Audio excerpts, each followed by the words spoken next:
להרבה שנים טובות, שתמשיך להיות כמו שאתה, צעיר בנפש, צעיר במראה, ושיהיה לך הרבה מזל טוב, הרבה נחת מהילדים, מהנכדים, מהאישה ומהחברים של הילדים כמובן.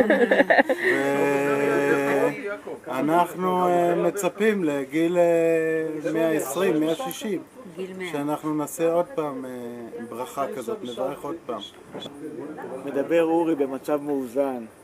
אחרי הרבה יין. הרבה יין. קודם כל באמת המון מזל טוב. תמיד טוב לראות אותך בבריאות טובה, ברוח צעירה, כמו שזוהר ציין לפניי, עם חיוך מדהים. אני מאחל לך עוד הרבה שנים ארוכות, טובות ונעימות, מוקף בילדים, נכדים, נינים, שתזכה לחתונה שלהם, של הנכדים, עוד הרבה שנות תרגום, ובעיקר, זוגיות נפלאה עם מלכה, עד 120. מאחלים שיכון עובדים. Rago Peter, Boldog születésnap. Az egész Baracsai Erának nagyon szeretnek tégedet. Nagyon szép nap volt máma Eránnal, mikor Afulán jártunk együtt. És remélem, hogy még 5, 10, 15 és 20 éven belül még egyszer megcsináljuk. Minden jót, az egész Baratokit. Alvenát. פטר, יש לי שאלה אליך. היית בסרמיונה? אז שמענו שאתה מתקרב לגיל 80, אתה הולך לחגוג את היום הולדת. אנחנו רוצים לאחל לך מזל טוב. סך הכל עברת כבר 2/3 ויש לך להעביר עוד שליש. ואם תמשיך להעביר את זה בהומור ובצורה שאתה מסתכל, בצורה כל כך חיובית על החיים, אנחנו בטוחים שיהיה לך נחמד. אז מזל טוב. ענת, יש לך משהו להגיד? ענת רוצה להוסיף? אני רוצה לברך את פטר גם בברכת מזל טוב. להגיעך לגיל גבורות זה נקרא, נדמה לי, ונזכרתי באיזו אנקדוטה קטנה שהייתה לפני 21 שנים, כשאני ויעל גילינו שאנחנו בהיריון, ראשון עם נועה, ואף אחד עוד לא ידע מזה, והגענו לערן ומור, לויצמן 100, ישבנו בסלון, ואתה ישבת שם על אחת הקורסאות, וחיכינו להם, הם התארגנו לקראת הבילוי בהם. כרגיל חיכו לנו. כרגיל, אנחנו עד היום מחכים להם. וישבנו, ואתה פתאום שאלת, תגידו, אתם מצפים למשהו? ואז אני אמרתי בתמימותי, כן, לערן ומור. אז הוא אמר, לא, אתם מצפים למשהו? והצבעת על הבטן שלי. והסוד יצא, ואתה ידעת שאני בהיריון לפני מור וערן. וזהו, ואחר כך כבר ידעת, ואתה כנראה ידעת גם על עדי שהייתה בבטן של מור. אז זהו, אז אנחנו מברכים אותך באמת שוב בברכת מזל טוב. כל הכבוד על החושים המחודדים שהיו וכנראה נשארו. ולהתראות והרבה נחת. פטר, אז תספר. תרגיש חופשי. לא, מה שאמרת שהחינוך שלך היה מאוד שונה מהחינוך הקיבוצי. היה שונה ודומה, כי גם הוא מטפלות. בכלל לא דומה לחינוך הקיבוצי. כי המחנכת הייתה משגיחה עליי מהבוקר עד הערב, אפילו בארוחת הצהריים היא הייתה יושבת לידי והייתה שומרת שאני אוכל כן. כמו שצריך. אבל היא גם הגישה לך את האוכל או שזה הם היו... לא, הייתה מבשלת. כן. שהיא הייתה מכינה הכל לפי הטעם שלי. מה, היית... לא היו שם חריגות. כן, אבל היא הייתה שואלת אותך מה אתה רוצה? לא. מה ששמים על השולחן זה מה שאוכלים. כן. כמובן שהיו לי העדפות. כן. אז הייתי מבקש עוד מזה או עוד מזה, היה מבחר. והמחנכת הייתה גם אוכלת כשהיא הייתה יושבת לידך או שהיא רק הייתה בהשגחה? בהשגחה. הכל תחת השגחה צמודה, כאשר ההורים שלי לא היו מתערבים בכלל. איפה, נאמר, היית אוכל ארוחת צהריים, לא הייתם אוכלים ביחד כל המשפחה? לא תמיד. לא תמיד. תלוי באיזה גיל. כן. כשהייתי קטן, אז הייתי אוכל יחד עם ההורים. כן. ויותר מאוחר. נכון, ההורים היו בעבודה. אמא שלי לא הייתה בעבודה. איפה היא היא? הייתה הולכת לחברות.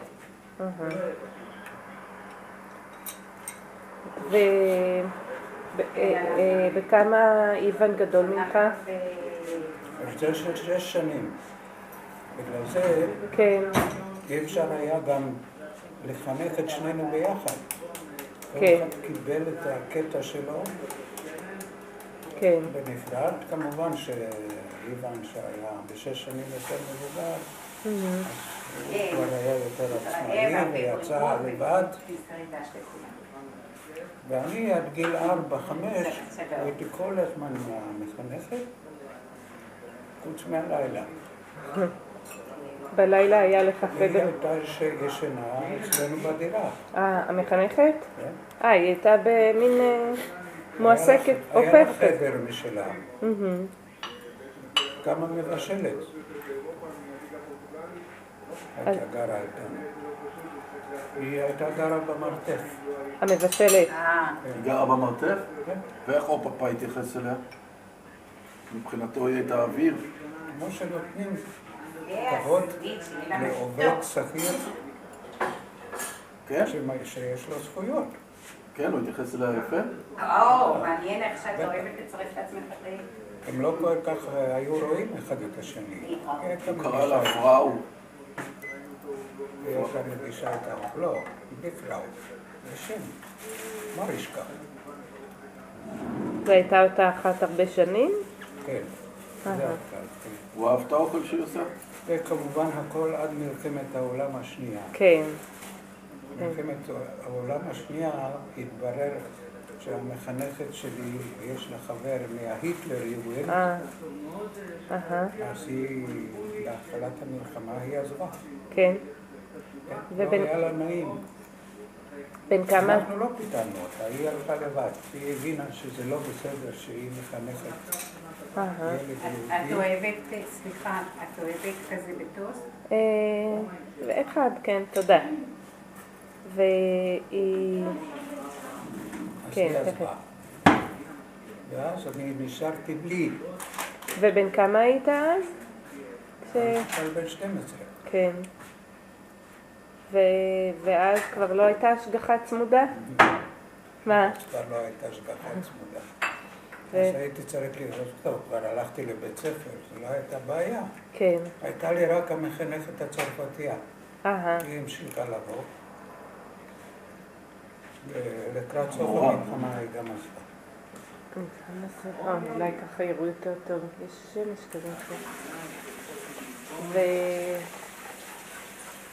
איך הרגשת עם ההשגחה הצמודה הזאת, פטר? איך מה? איך זה היה שיש השגחה צמודה? איך הייתה ההרגשה? הכושר השיפוטי שלי באותו גיל היה צנוע מדי כן. כדי להבין מה הולך פה בכלל. זה היה לך מובן מאליו. מובן מאליו. כן. אבל חיבבת אותה? הייתה מחנכת? מאוד, מאוד. כן. כן. היה לך קשר טוב איתה. היא אהבה אותי כמו אמא שלי. כן. היא גם פינקה אותי נתנה תשומת לב. לב לב, הו בידי במבה, נכנס לאטליס וגנב לו את זה משם, הו בידי במבה. הקצב התרגז והרים את ידו, הו לב לב, הו בידי במבה, במ טי טי טי טי טי טי דה טי טי דה טי דה דה דה דה דה דה.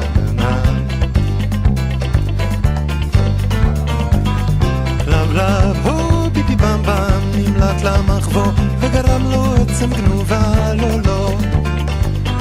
והעצם ערבה כל לחיקו, הו בידי במ, הו בידי במ במ במ בו טי טי טי טי טי טי דה טי דה טי דה דה דה דה דה דה. הילדים